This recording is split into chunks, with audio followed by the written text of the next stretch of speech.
Hello and welcome to part 3 of Queen of Shadows, the entire plot. If you're wondering why this episode is a little bit shorter than ones in the past and why we're covering less chapters, it is because I've decided to shorten these entire plot episodes so that I can stick to posting one a week. So by all means, let's jump in with chapter 26 because we are in Adian's POV. Oh, I need to move over so you can see photos. We are in Adian's POV. He is healing slowly but surely, but he's really just enjoying being reunited with Aelin, and it's honestly really sweet.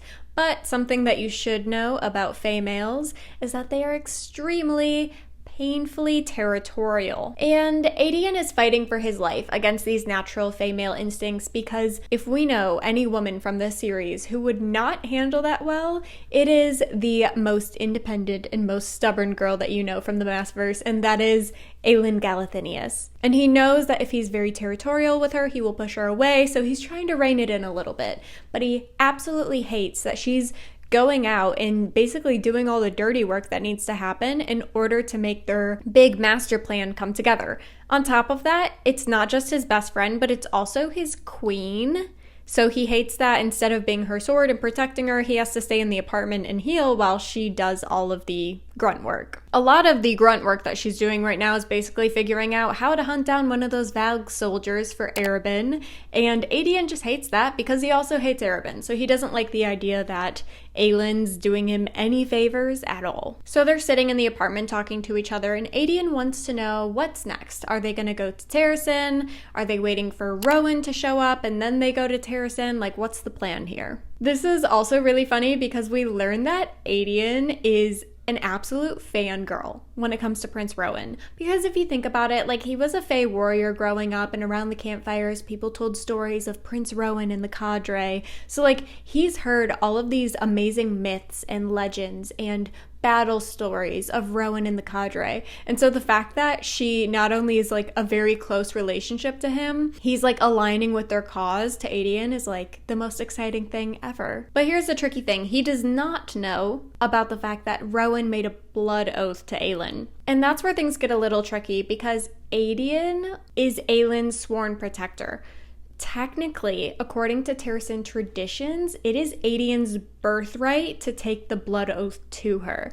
Now, as you learn from Mauve, more than one person can take a blood oath, but in Terrasen, traditionally, you only gave the blood oath away to one person, and it was typically your sworn sword. So Adian was supposed to be her one and only sworn protector who took the blood oath. And Aelin knows all this, and she knows that she needs to tell Adian, because Adian's gonna find out. So she knows she needs to tell him, but she's like, maybe now's not a good time. Girl, it's never gonna be a good time. But she decides now's not a good time, even though he's quite literally talking about how excited he is to take the blood oath finally. Anyways, they keep trying to talk shop about like what's next, you know, what's keeping them from going to Terrasen today, and Aelin's not really disclosing her plan to Adian, which seems kind of fishy at first, but realistically, if you think about it, this is just very on brand for Aelin, and it will continue to be on brand for her.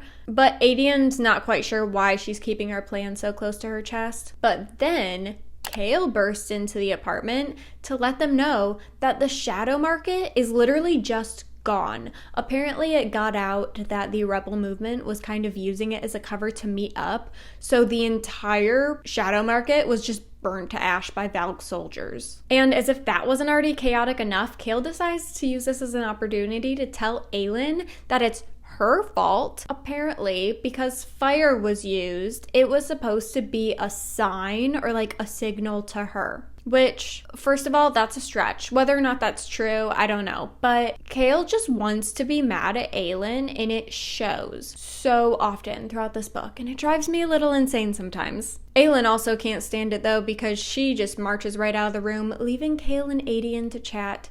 And this is where Adian decides to share with Chaol his interaction with Dorian in the dungeons, and basically just says, like, dude, I think he's gone. Like, I think you need to let him go. But Chaol obviously is in denial and still doesn't want to believe this. And then Adian says the craziest thing. He says, you guys need to, like, think about putting someone else on the throne. And Chaol's like, no, I don't want to think about that, blah, blah, blah. And Adian's like, why don't you become king? And Chaol's very, if you think about it, like, he's been fighting for his whole life to get his best friend on the throne. He does not want to be on the throne himself. So he just shuts that down so stinking fast, and then he leaves. And we're actually going to jump to Aylin's POV later. She's got a lot going on in her mind. She's mad at Kale, but then she's also wondering what if Kale is right, and then she's thinking about how she's lying to her cousin about the blood oath, and she's just going through a lot of mixed feelings and emotions. And then she decides that what better way to kind of gather her thoughts than to go hunting for that Valg soldier. So she decides to go down to the sewage system because they've been using the underground sewage system as like tunnels, if you will. Kale has reported that there have been like nests down there, which is basically like coves off to the side of the sewage tunnels where they've been like meeting and hanging out. So she decides to look around, see if she can find one of these nests, see what she can find, and she ends up following a Valg soldier for a bit. And then the Valg leans towards the water and a creature pops its head out of the sewage water. Chapter 27, no thank you. This is something that Aylin quickly decides to name the word hounds, but she's looking at this thing, and then the eye of Elena starts to glow. And we've learned from the previous books that when the eye of Elena glows, that's never exactly a great thing. It means that it's protecting her from some dark power. And because I know you're an intelligent person, I know that you have recognized by now that every single time the eye Elena has glown, not only to protect her from an evil power that's nearby, but it's always been directly correlated to a Valg power. That's how she knows it's Valg off the bat. Then, to make things even weirder, this guard starts talking to this word hound and reporting its findings and basically trying to find the rebel movement and stamp it out. And then the word hound talks back. Now here's the trippiest thing. Not the fact that it's talking. Believe it or not, that's not the trippiest part of this. The trippiest part is that it's speaking in the King of Adarlan's voice. So it's basically something he's using as a conduit to communicate with the soldiers in the sewage system. So yeah, Aylin books it back to the apartment for obvious reasons. And when she gets back to the apartment, Adian can tell that she was out doing some work again. They get in a little spat, and then somehow this spat turns into them bonding again, which, I mean, good for them. They do bicker a lot. I think it's because they're both so headstrong and they're very similar in that way. So it's easy for them to butt heads, but then they like quickly become pals again, no problem. And they start like talking about their battle scars, because if you think about it, like, he fought in a lot of battles and she was an assassin, so they're both covered in scars. So they basically spend the rest of the night bonding and telling each other the story behind all of their scars. Then the conversation, naturally, when Adian's talking about his battle exploits, goes to the Sword of Orin, which technically was Aylin's dad's sword. So he goes to tell her, like, hey, like, I held on to this because I thought I was the last living Ash River, because he thought he was the last of them. He thought it was his, but she's alive, so naturally it is hers. So he goes to give it to her, and she says that she wants him to keep it. So Sword of Orinth is Adian's. And honestly, it's a really tender moment. I do really enjoy that. I do love all the bonding we get between them in this book, especially at the beginning. You know, when they're first reunited, there's a lot of tender moments there. But we're gonna flash forward to a couple days later. Naturally, they're spatting again because, of course, she's going out and doing more of the dirty work, and he hates being left behind to heal, but you know what? He's good enough to leave the apartment. So she says that if he disguises himself, he can join her to get some updates from Nesrin. The three of them end up going to a tavern after they get their updates, and they're drinking together, and they're actually genuinely having a good time. This is the first time that we really see Aylin and Nesrin like becoming friends. Obviously, they butt heads at the beginning, but they very quickly like develop a mutual respect for each other. And this is where we see that friendship like really take off. And then after a nice night of drinking and just socializing with each other, they start walking back to the apartment when they run into a heavily armed male in an alley. And it's Rowan. Chapter 28, prepare your tissues, because this is quite literally the cutest and most tender reunion between Aylin and Rowan. You don't really see Aylin get like this, like super emotional, and she literally like chokes up when she sees him because of how much she missed him. And honestly, for me, I feel like this was the scene that I really like saw them as a couple. I absolutely am obsessed with this scene. But something's changed. And therefore, we need to change our Rowan art. Rowan, I guess in order to be a little more discreet, he chopped all of his hair off. If you ask me, I low-key like the shorter hair better, but I also think this is going to make him look a lot more different than Adian, which is very helpful for distinguishing them. Not only did Aelin really miss Rowan too, but she also could really use some extra hands and someone who's, one, not actively being hunted down by the king for having escaped the kingdom, but two, because he's still healing. So she's really, really happy to have Rowan there to help. But here's the funny thing. Remember the whole, Fae males being super territorial? It takes all of 5 seconds before Rowan and Adian are, absolutely, they get in the most hysterically intense and cringy stare down with each other. Just in the alleyway, and Aelin's like, okay, what happened to the little fangirl earlier who was obsessed with Rowan? And then Nesrin rightly calls it territorial nonsense before she decides to head home for the evening. And Rowan, Adian, and Aelin head back to the apartment. So they get back to the apartment and they're just talking and catching up. First things first, she makes him take a bath because he smells like he's been traveling for weeks without a bath, because he has. And here's a tiny detail I want you to notice. Do you remember in Assassin's Blade, Aelin would not let Sam use her lavender scented soap because it was the nice stuff. And then when he died, she felt so selfish. She was like, I wish I'd let you use my lavender soap. When Rowan goes into the bathroom to take a bath, she gives him the lavender soap to use. I think we need to take a minute for that. Then on a side note, he talks about what it's like not having magic, because mind you, now he's in that anti-magic triangle, and although he's still Fae, he doesn't have access to his wind magic anymore, and he still has heightened senses for a human, but they're not as strong as they were when he was outside of the anti-magic triangle. But there's a moment where she wants to give him fresh clothes, and all she has is Sam's old clothes, and there's this moment where it feels weird giving him Sam's clothes, but then it also just feels right for her to give him Sam's clothes. It's this whole thing. It's kind of funny because they're way too small, because Sam was 17, and Rowan's a 500-year-old Fae warrior who's absolutely huge. She realizes she's probably gonna have to buy him some clothes that actually fit him, but it is kind of funny that he's wearing crazy, hysterically extra small clothing. It makes me think of Captain America, when he first becomes strong and buff and he's still wearing the clothes he wore when he was a twig. That's kind of what I envision in this. Then another small detail is after he changes into Sam's clothes, he is looking through her room, and I will remind you that our girl Aelin really liked fancy and nice things, so he's going through her closet and he's seeing all of her fancy, nice gowns. She reminds him that clothes are weapons too, and I absolutely love that line, because yes, they are, especially in this book. You'll see that in multiple cases. He's specifically going through all the gowns, and he finds this black one with all this gold detailing on it, and he basically says oh, this one's my favorite, and she's like, good choice.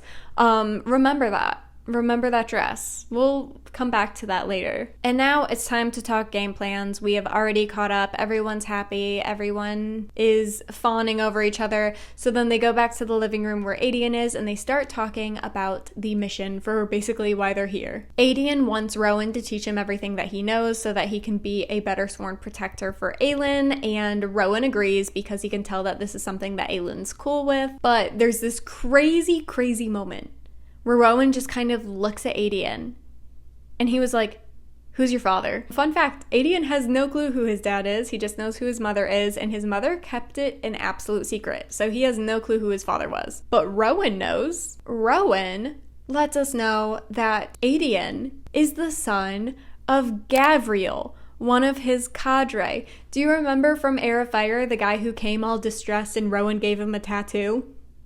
That was Gavriel. Now, Gavriel's freaking out, one, because he just found out who his father was in quite an unexpected way, and two, because he's literally grown up hearing about Rowan and his cadre, so, he knows all about Gavriel. Gavriel's a legend to him, and he just found out that this dude is his dad. Adian obviously has a ton of questions, and Rowan doesn't have a lot of answers, but basically, he confirms that he doesn't even know if Gavriel knows that Adian exists. And as much as Adian wants to start looking into this and learning more about his dad, they decide that it's for the best that they keep this a secret between the three of them for now, because who knows what Maeve would do with that information. Also, there's kind of this thing where they're wondering if, since Gavriel was bloodsworn to Maeve when Aedion was conceived, is it possible that Aedion would also be, to an extent, bloodsworn to Maeve as well? So that's like the whole separate thing. They don't even want to find out. So they decide that for now, no one's going to know that Gavriel and Aedion are related. And then things get really messy really fast. So remember the whole territorial nonsense thing? So Aedion and Rowan start bickering, which is very common. It's a very often occurrence. But what gets messy about it is that Rowan's kind of like second guessing Aedion, and he's like, dude, like, I'm her sworn protector. And Rowan's like, well, so am I. Aelin tells them, like, hey guys, we're supposed to be a team, like, we need to get along. And Rowan turns to Aelin in front of Aedion and says, I'm blood sworn to you. Of course I'm going to be a little protective. I will remind you that she had not yet told Aedion this, and so Aedion goes, you're what now? Aedion is livid. Aedion, like, it was the one thing he had left. Like, obviously his cousin's alive and that's great and all, but like, the one thing that was rightly his, because even the sword is technically Aelin's, like, he doesn't have anything to his name. All he had was this blood oath, and Aelin just gave it away. Let's just say that Aedion uses some very, very flavorful language and then storms out. Chapter 29, Rowan POV. He understands Aedion's frustration, but he does not accept the way that Aedion lashed out, and he thinks it's unacceptable because although Aelin is his cousin and it may be easy to kind of jump back into that dynamic, Aelin's gonna be his queen, so he also can't interact with her the way that he used to. Before he goes to chew out Aedion, though, he does check on Aelin, and she's kind of going through it emotionally. I'll remind you that she's like 19 at this point, and she has quite literally the weight of the world on her shoulders. For context, a 19-year-old is like a sophomore in college. Like, that is how young this girl is. All of this is happening, and she's quite literally only has these two men at her side right now, and she's supposed to become the queen of a country that she has not seen for almost her entire life. She doesn't know if anyone's going to accept her because she's been an assassin and serving the king for a long period of time, and she wasn't raised to become queen. She was raised as a princess, but they didn't really get to the whole raising her to become a queen part. So she doesn't know what she's doing. She's very confused, and one of the very few people that she felt like she could count on to be on her side, she let down, and now they're mad at her. So she's just going through a lot emotionally. So it was good of Rowan to do a little emotional health check-in with her. But she's done talking about that, and she asks him, okay, as much as I love that you're here, I know you didn't come here for no reason. So, like, why are you here?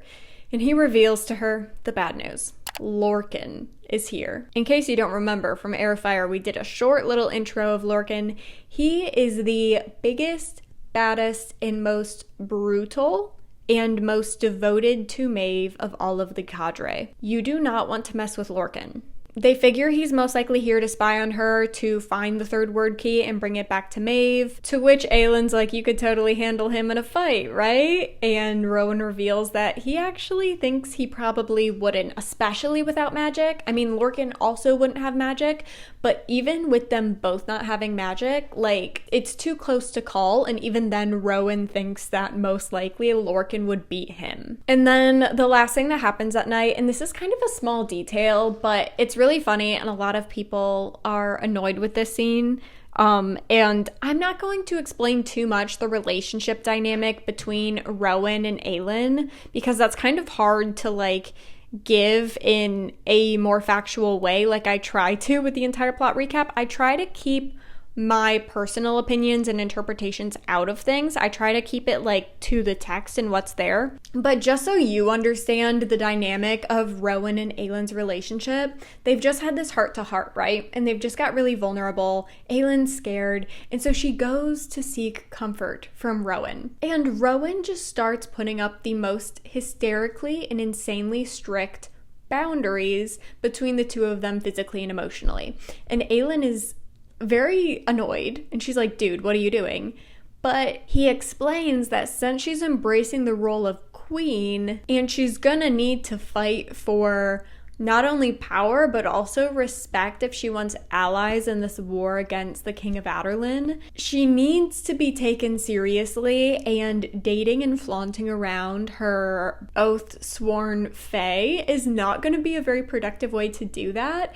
So it's kind of funny. They're in a relationship, but he's basically like, until this war is figured out, we need to pretend like we're not, even in private. Like, he thinks that they basically should put everything on pause and just be like a queen and her loyal sword up until this battle's done.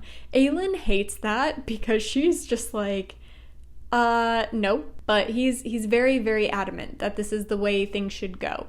And she kind of lets him be like a royal advisor at this point. She's like, okay, it's fine. But she is going to quite literally make it as hard for him as possible. So there's like some really funny moments where she's just like flirting with him, and she is being hysterically and outrageously flirty just to kind of like get a response or a reaction out of him.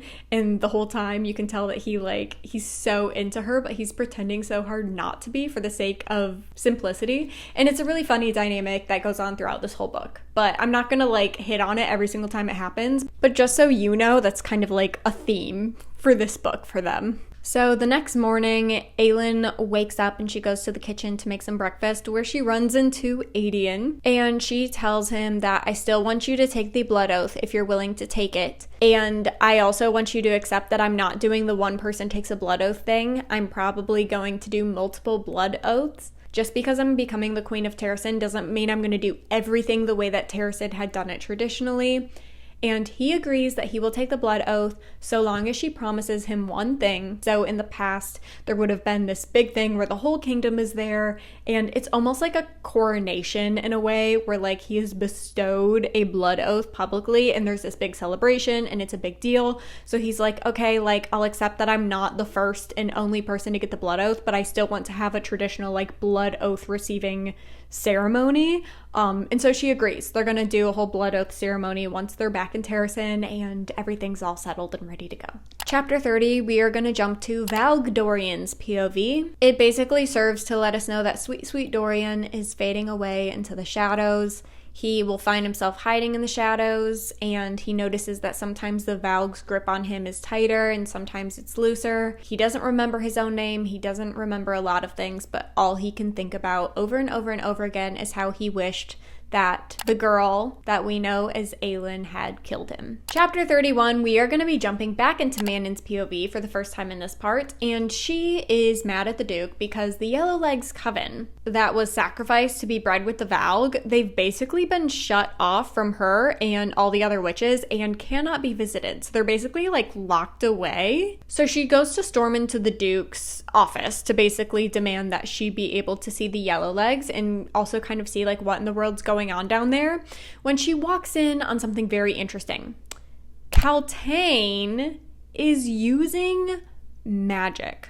It is an insane type of dark magic that Manon has not seen before, described as shadow fire. So, surprise, surprise, Kaltain has had magic this entire time. We just didn't know it because she was in the anti-magic triangle her whole life. And that is why the Duke singled her out in book 1. So if you remember in the dungeons in Crown of Midnight, when Selena was down in the dungeons with Kaltain made a comment that we all kind of dismissed because she was already kind of going crazy, where she said that she felt like there was a reason that she was singled out by the Duke. And this is where we learn that she in fact was singled out, and it is because she had magic in her blood. So now for perspective, Manon, who's literally known for her evilness and brutality, literally can barely stomach seeing Kaltain use her shadow fire on one of the soldiers. Basically just fire made of shadows, but it's like hotter than actual fire, and it's like disgusting. That's all you need to know. So after Kaltain is done experimenting with her shadow fire,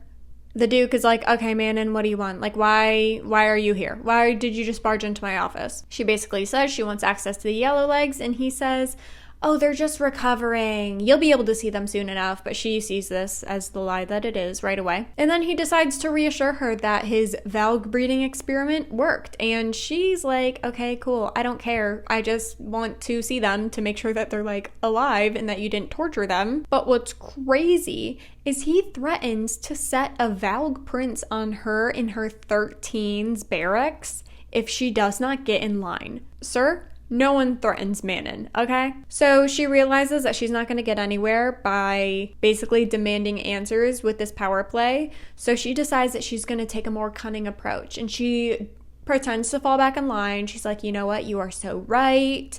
And she decides she's going to play like the loyal servant in order to get more information. And then she asks, so like, what's the plan with this shadow fire? And he reveals that he's hoping it's going to change the course of the war, although he's not quite sure in what way yet. But then he briefly mentions that something that will change the course of the war is the weapon that the grandmother Blackbeak has been working on. This is Manon's first time hearing about a weapon that her grandmother's working on that's going to change the course of the war. And although she tries to hide it, he can tell that she didn't know about it, and he's a little bit smug that he was able to break it to her. But all Manon can think about is that if the three grandmothers are working together on a weapon, the humans do not stand a chance. Now we're going to jump to Alide's POV. She's on edge wondering if anything's going to happen because now the witches and her uncle know that she has witch blood in her system, but nothing's really happened over the past couple days. So she's thinking about this as she's walking back to her rooms, and then when she gets to her door, she can see that someone is in her room, like waiting for her, I guess. So she's like, no thank you. So she goes to the first place she can think of, which is the stables. And so she goes to where Abraxos sleeps. And Abraxos has taken a liking to Alide. It's kind of alluded that because Abraxos is a cripple with like his weak wings that we know Manon has buttressed with the spider silk. And so he kind of like takes pity on her because he understands what it's like to be a cripple, especially as a result of someone else's cruelty. So he has a soft spot for her. So Alide goes to Abraxos's pen and like sleeps in the stables with Abraxos. But she wakes up overhearing a private conversation between Manon and Astrid talking about the shadow fire that Kaltain has. And Alide's kind of freaking out the whole time because she's like, I'm not supposed to be overhearing this conversation. But we later find out that Manon knew that Alide was there the entire time. Chapter 32. Alide tells Manon that the reason why she's sleeping in Abraxos's pen is because there was someone in her room. Manon's interested, but she has a lot of other things going on in her mind. So instead, she gives Alide a mission. After all, her protection isn't for free. And apparently when Alide said that she decided that she was going to bleed blue instead of bleed red, Manon was offering her protection as her wing leader. So she's like, that comes at a cost. I need you to do something for me. So she says, I want you to find a way to sneak down and find out what in the world is going on with the Yellowlegs coven. 3 days later, Alide makes her move. She decided that she is going to move from the kitchens to laundry, basically just by volunteering and finding out as much as she can about where the Yellowlegs are and who is responsible for the laundry that the Yellowlegs are using. After one of her shifts as a volunteer laundress, she is working her way up the stairs, and this poor girl, okay, not only does she have an ankle that doesn't work properly, but she also has a bunch of chains around her ankles, and this place is literally half stairs, and so that's just horrible if you ask me. But one of these days as she's going up the stairs, she runs into her uncle Vernon in the hallway, trying to take advantage of Kaltain's not so mentally present state. So Alide sees this, and then she walks up and she's like, oh, I was sent by Manon to summon Kaltain. Love that for her. But Uncle Vernon, disgusting man that he is, makes a comment about Alide working for Manon now that basically gives away that he knows that she has witch blood in her system. This actually freaks Alide out because she realizes like there's a lot of things her uncle could do with that information, including make her go downstairs with the Yellowlegs and be part of the horrible experiments that they're putting on. So she decides to go to Manon's room and she asks Manon for access to some poison. Chapter 33, we're going to jump to Adian's POV because he is officially fully healed and in full-blown training with Rowan. Then on top of that, he's thinking about the fact that Gavriel is literally his father.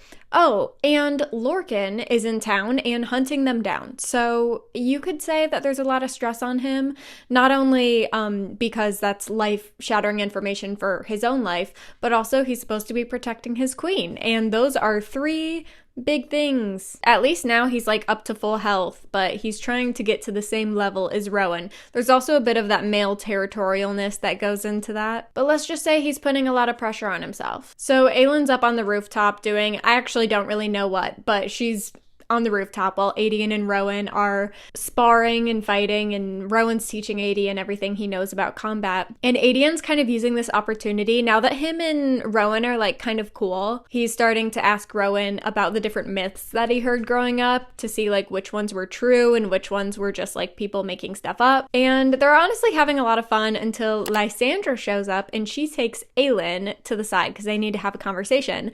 And after she leaves, Rowan basically gets in Adian's face and he's like, look, I get why you're upset and I know Aylin's forgiven you, but I'll remind you, as I am bloodsworn to her and I am also her protector, if you step out of line again and talk to her like that, like you're dead.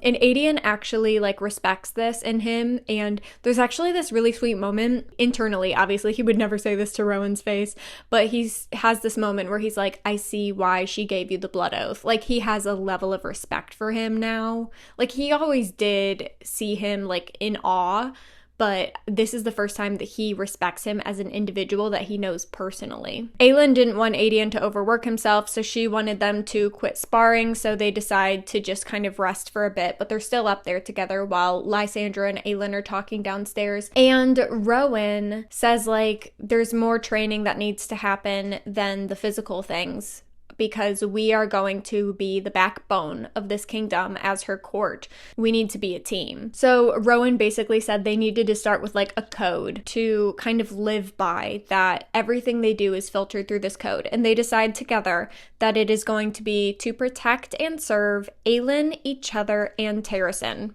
I think particularly in that order. But basically from this day on, everything that they do is with the intention to serve and protect. So those are like the core values, if you will, of Aylin's court as of Rowan and Adian. And now for the fun stuff. Let's go down to Lysandra and Aylin having girl talk. First of all, Lysandra brings Aylin clothes that are actually going to fit Rowan, so sadly we won't get any more Captain America clothing moments. But then she reveals that Arobynn has been getting some interesting reports.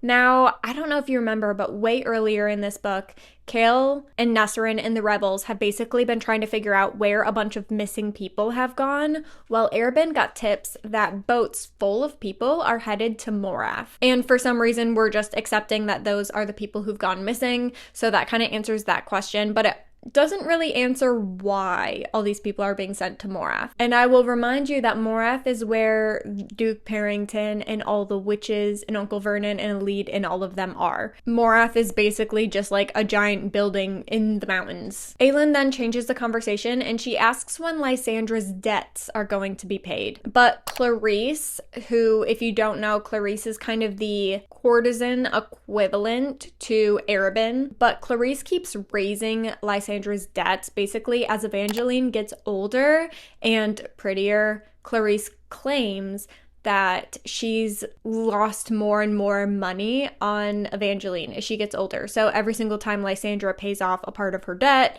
it basically goes up the same, if not more, of what she just paid off. So it's seeming like Lysandra is going to be in debt for a while longer. Then Aylin tells her, you know what, if you just said the word, like, I can make Clarice disappear, like, forever. And Lysandra appreciates it, but she says that she'll let her know. Then we're gonna jump to Kale's POV later because he's meeting with Aylin and Rowan. Talk about an awkward interaction. Kale is finally meeting the guy that Aylin fell out of love with him for. Which, don't get me wrong, she very much was like not in love with Kale anymore when she met Rowan, but Rowan helped her get over Kale really, really fast. Kale just kind of sees how natural they are together and how perfect they are together, and this just makes him more and more and more bitter because although like he has Nesrin and he's technically like quote unquote in a relationship, they're definitely more like friends with bennies than anything. They're not actually like a serious couple. Basically, Aelin came to let him know two things. One, what she heard about Arobynn finding out that all those missing people were going to Morath. And then the second thing she warns him about is the word hounds in the sewer and tells him you should probably avoid going down there in the near future. And that is all we're going to cover today for part 3 of Queen of Shadows. Of course, if you are behind, you can get caught up here at the entire plot playlist, and you can subscribe so that you're notified whenever I post any other bookish videos.